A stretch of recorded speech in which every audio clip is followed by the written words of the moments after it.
Hello vaccines, मेरे channel व्यंजन में आप सबका एक बार फिर से स्वागत है। तो दोस्तों, सबसे पहले तो आपके इतने सारे प्यार और सपोर्ट के लिए रियली थैंक यू। मैं सच में बहुत ग्रेटफुल हूँ आपके सपोर्ट के लिए। और अगर आप मेरे चैनल पर नए हो तो पहले आप पिछले वीडियो चेक कर लो, फिर आप ये पार्ट देखना, तभी आपको स्टोरी समझ में आएगी। और अगर आप मेरे चैनल पर नए हो तो please subscribe my channel as well. तो चलिए शुरू करते हैं अपने इस FF का लास्ट पार्ट, यानी पार्ट 14। तो दोस्तों, पार्ट 13 में हमने देखा था कि सीचैन विंग को बताते हैं कि उसकी गैर मौजूदगी में वांगजी ने क्या कुछ सहा और कैसे वो उसकी मौत के लिए जिम्मेदार नहीं था। विंग बताता है कि उस दिन भी उसे लांचान के फोनिक्स फीडर यानी इमोर्टल सोल ने बचाया था, क्योंकि हमेशा से उसे लांचान ने ऐसे ही आदेश मिले थे। इधर दफन माउंटेन में भी सभी सेक्ट नी और जियांग के साथ मिलकर पपेट से लड़ रहे थे। अब कहानी आगे। सीचन के जाने के बाद वांगजी अंदर आता है और वो विंग के सामने बैठ जाता है। विंग थोड़ी देर उसकी तरफ देखता है। वो इंतजार करता है कि शायद वांगजी उससे कुछ कहना चाहता हो या कुछ कहे। वांगजी कहता है, मैं बस तुम्हें प्यार करता हूँ। मैंने उसे कभी टच नहीं किया। उसकी आंखों में आंसू थे और उसके गले में आंसुओं से आए भारीपन की वजह से वो ठीक से बोल नहीं पा रहा था। वो विंग का हाथ अपने चेस्ट पर रखते हुए कहता है, तुम चेक कर सकते हो, मैं प्योर हूँ। विंग उसे गले लगा लेता है। वो कहता है, मुझे माफ़ कर दो लांचान। उस लव कर्स के असर की वजह से मैंने भी तुम्हारे प्यार पर शक किया। बिना तुम्हारा वर्जन सुने मैं यहाँ से चला गया। अगर मैं उस दिन तुम्हें छोड़कर नहीं जाता तो ये सब नहीं होता। और मैं भी तुमसे प्यार करता हूँ। वो हक ब्रेक करते हुए कहता है, और रही बात तुम्हारे प्योर होने की, तो इसका क्रेडिट मेरी ओमेगा सोल को जाता है। तुम तो खुद को प्रोटेक्ट नहीं कर सकते, ये तो मुझे ही करना पड़ा। उसके होठों पर एक प्लेफुल स्माइल थी। वांगजी मुस्कुराकर विंग का चेहरा अपने पास लाते हुए कहता है, तो फिर फ्यूचर में भी तुम्हें ही प्रोटेक्ट करना होगा। विंग वांगजी के लिप्स को देख रहा था मानो वो हिप्नोटाइज हो गया हो। वो कहता है, डोंट वरी, आई नो मुझे मेरी चीज़ों को कैसे प्रोटेक्ट करना है। वांगजी विंग को किस कर लेता है। इधर लानही गोंगायू के टोकन के सहारे लान सेक्ट में आती है। वो अपने मन में कहती है, मेरे पास ये नैरन की शक्तियाँ हैं, क्यों ना मैं उस वेवूशियन को ही किडनैप कर लूँ। दोनों लान ब्रदर दौड़े दौड़े मेरे पीछे आएंगे, लेकिन वो बुढ़ा कुरान शायद उन्हें रोक ले, या शायद वो वेवूशियन अपनी किसी शक्ति से खुद को आज़ाद कर ले। वो ये सोच ही रही थी कि बगीचे में उसे निशियान रैबिट के साथ खेलता हुआ दिख जाता है। उसके होठों पर डेविल स्माइल आती है और वो निशियान को वहाँ से लेकर तुरंत बुद्धा मंदिर आ जाती है। इधर बुद्धा मंदिर में गोंगायू और सूसे ने मिलकर चीफ कल्टीवेटर और सहायक कल्टीवेटर को खंभे में बांध दिया था। गोंगायू लानही के साथ निशियान को देखकर बहुत नाराज होता है। वो कहता है, तुम ये किसका बच्चा उठा लाई, और इसके लिए वो लैंड प्रिंस क्यों आएंगे हमारे पास। लानी कहती है, ये उस वेवूशियन और नी हुसैन का बेटा है, जिसे शायद नी हुसैन ने कुरैन की प्रोटेक्शन में भेजा है। इसे बचाने कुरैन के साथ सब आएंगे। निशियान रोए ही जा रहा था। गोंगायू गुस्से में आकर उसे एक थप्पड़ मारता है और कहता है, अगर तुम चुप रहे और तुम्हारे बचाने वाले यहाँ वक्त से आ गए तो मैं तुम्हें छोड़ दूंगा। गंदे खून से अपना हाथ रंगना मुझे भी पसंद नहीं। निशियान एकदम सहम जाता है। वो फिर भी कहता है, मेरे मोचिंग और बाबा तुम्हें नहीं छोड़ेंगे। वो निशियान को बहुत प्यार करते हैं। गोंगायू उसकी तरफ बढ़ता है तो वो अपने छोटे छोटे हाथों से अपने चेहरे को ढक लेता है। इधर बाक्सा बार बार टाइगर सील के लॉक स्पेल से टकरा रहा था, जिससे टाइगर सील भी हिल रही थी। गोंगायू अपने पाउच की तरफ देखकर कहता है, अपने भाई की औलाद के लिए इतनी तकलीफ मरने के बाद भी अपनी इमोर्टल सोल डिस्ट्रॉय होने का डर नहीं है। लान सेक्ट में जब कुरैन निशियान को देखने आता है तो निशियान वहाँ नहीं था। उसे एक बटरफ्लाई मैसेज मिलता है, अगर ये बच्चा जिंदा चाहिए तो सेक्ट लीडर अपने दोनों नेफ्यू के साथ बुद्धा टेम्पल आ जाए। कुरैन वहां से निशियान का लकड़ी का घोड़ा उठाता है जो लानी के साथ जाते वक्त गिर गया था। वो तुरंत वांगजी और सीचैन को सेक्ट के मेन गेट पर बुलाता है और वांगजी, विंग और सीचैन कुरैन से मिलते हैं। कुरैन अभी भी विंग से नजरें चुरा रहा था। वो सीचैन से कहता है, जिन लीडर निशियान को ले गया है वो हमें बुद्धा टेम्पल में चाहता है। इधर विंग की अल्फा सोल बार बार उसे अपने कंट्रोल में लेने की कोशिश कर रही थी, जिसकी वजह से उसकी आंखों का एम्बर ब्राउन कलर बार बार ब्लैक हो जाता, फिर एम्बर ब्राउन हो जाता। वांगजी की नज़र जब कुरान से हटकर विंग पर पड़ती है तो वह तुरंत उसके पास आ जाता है। उसके हाथ पकड़ते हुए कहता है, क्या हुआ विंग, तुम्हें ये क्या हो रहा है? सीचैन और कुरैन भी चिंता से विंग की तरफ देखते हैं। इधर दफन माउंटेन में लड़ाई रुकने का नाम ही नहीं ले रही थी। अब रिट्रीट करते हुए, घायलों को पीछे रखते हुए नी और जियांग सभी सेक्ट के साथ उस गुफा तक पहुंच गए थे जहां यंग स्टूडेंट जिन जोशियन, जिन जुसवान, वेनिंग और वेनक्विंग थे। वेनिंग तुरंत जियांग के पास आता है जो बुरी तरह घायल था लेकिन फिर भी लड़ रहा था। वेनिंग उसे कहता है, सेक्ट लीडर आप अंदर जाए, मैं यहाँ हूँ। जियांग पहले तो उसे शौक होकर देखता है लेकिन फिर कहता है, नहीं, मुझे लड़ना होगा वरना हम सब मारे जाएंगे। वो जोशियन को लड़ते हुए देखता है। दोनों की नज़रें मिलती हैं। ऐसा लगता है मानो जियांग नज़रों ही नज़रों में जोशियन को जिंदा रहने के लिए थैंक यू कह रहा हो। वो फिर लड़ने लगता है। इधर नी भी बहुत थक चुका था। वो मिहाज पर अपने इमोर्टल सोल पावर यूज़ करता है जिससे मिहाज यूज करने से रिजेक्ट कर देता है।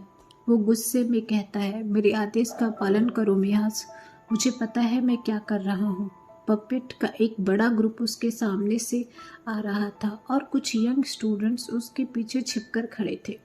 वो अपनी पूरी इमोर्टल पावर मिहाज पर लगा देता है और एक पावरफुल ब्लो से वो सारे पपेट डिस्ट्रॉय हो जाते हैं।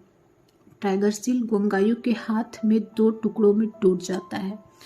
वो सील को उठाते हुए कहता है, गू प्रिंसेस, ये यन आयरन दीजिए मुझे।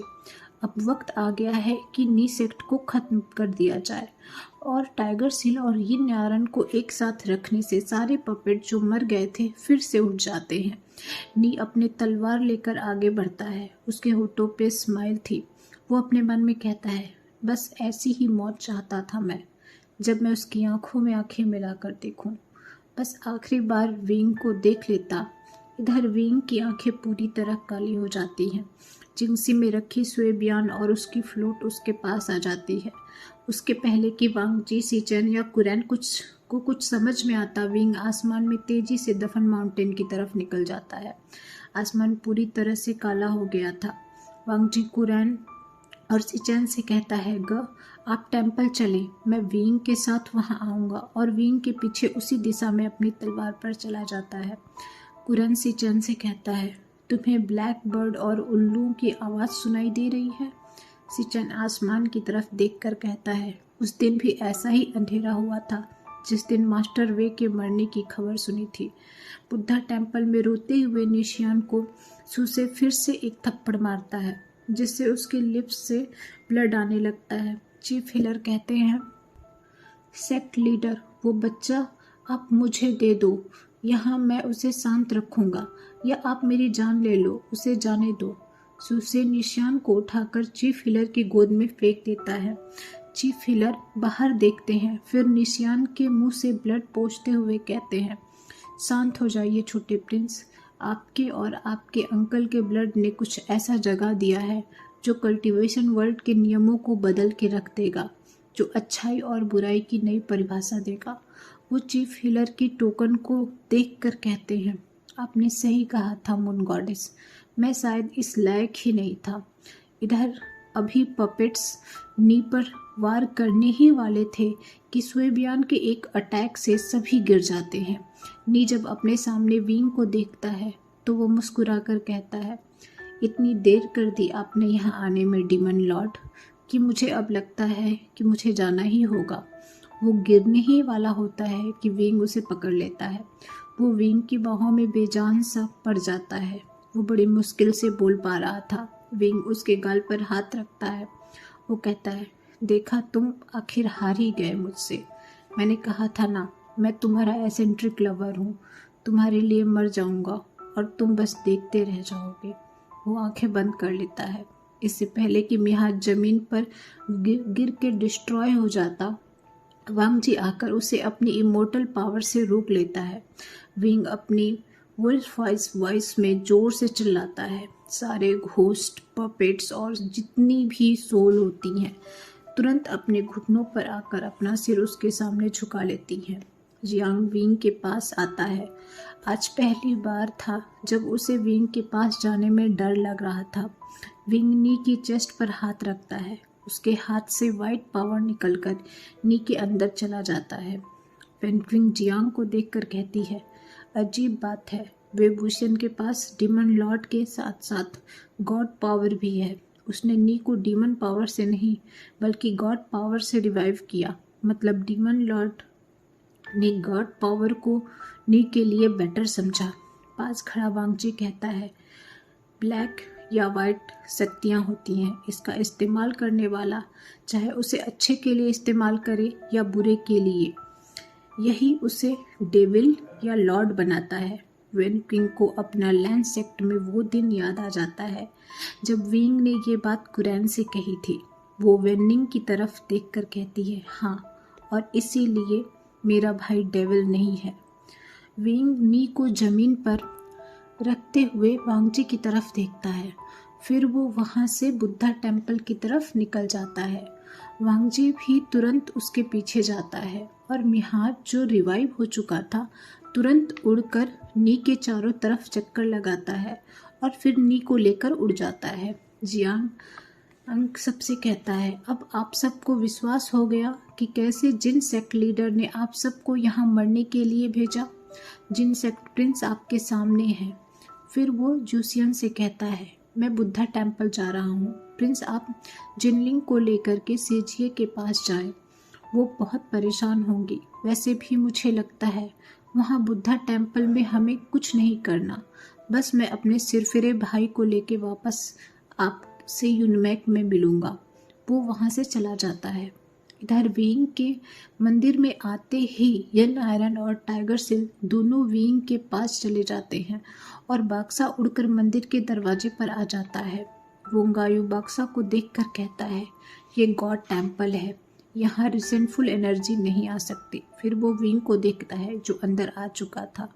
घबराहट में वो निशान को उठा लेता है। उसके गले पर किलिंग थ्रेड लगा देता है। विंग पहले सूसे की तरफ देखता है। सूसे जोर जोर से चीखने लगता है। उसका शरीर ऐसे पिघल रहा था मानो किसी ने उस पर एसिड डाल दिया हो। वो खत्म हो जाता है।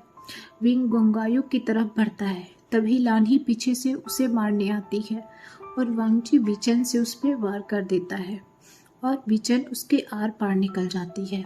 वो वांगजी की तरफ देखकर कहती है, जब तुम पे लव कर्स किया था तब भी तुमने उस पर जान से मारने के लिए वार नहीं किया था और आज मुझे मारते वक्त तुमने एक बार भी नहीं सोचा।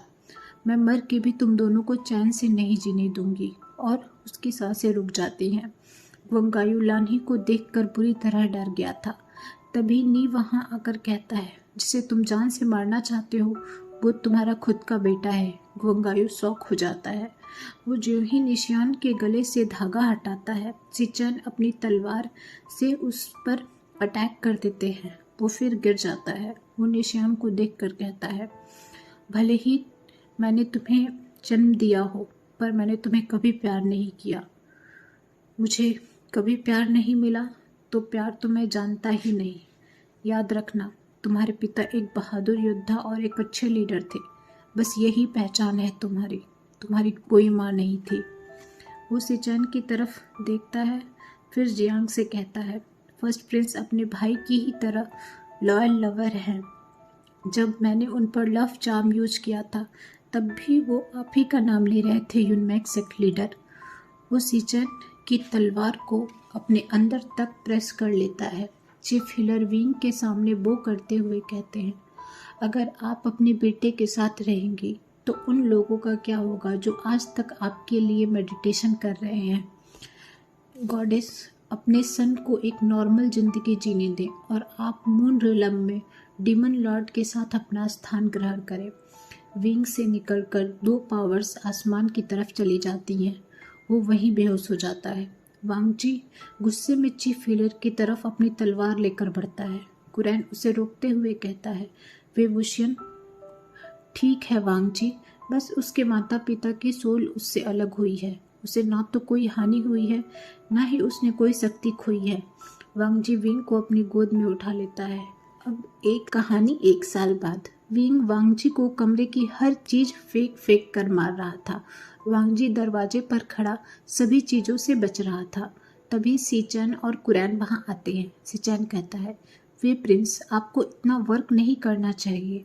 ये आपकी प्रेगनेंसी का लास्ट मंथ है। वांगजी सीचैन को की तरफ देखकर कहता है, वर्क? वो मुझे मार रहा है गा। तब तक एक टॉय रैबिट आके वांगजी के सिर पर लगता है। सीचैन मुस्कुराकर कहते हैं, तुम्हें अंदर जाके अपनी पनिशमेंट ले लेनी चाहिए। वांगजी तब कुरैन की तरफ देखता है। कुरैन अपना गला साफ करते हुए कहता है, ध्यान दो, तुम्हारी वजह से मेरे ग्रैंडसन को कोई तकलीफ ना हो, वरना तुम्हें और पनिशमेंट मिलेगी। वांगजी अब स्पीचलेस था। तो दोस्तों, ये स्टोरी यहीं पे ख़त्म होती है। मैंने बहुत मेहनत करके इस स्टोरी को सॉर्ट किया है और मुझे लगता है कि आप लोग इसको ऑनलाइन पढ़ना भी बहुत पसंद करेंगे, क्योंकि तब आप लोग सीचैन और जियांग की स्टोरी पढ़ पाएंगे, नीक की स्टोरी आगे पढ़ पाएंगे। तो मैं जल्दी ही इसको लिख करके और इसको अपलोड कर दूँगी ताकि आप लोग इसको रीड कर सकें ऑनलाइन। तो नेक्स्ट स्टोरी के लिए मैं पोस्ट डालूँगी। आप लोग जिसको ज़्यादा वोट करोगे वही स्टोरी मैं पहले शुरू करूँगी। तो अगर आपको ये स्टोरी अच्छी लगी, आई होप मैंने इसको अच्छे से सॉर्ट किया था।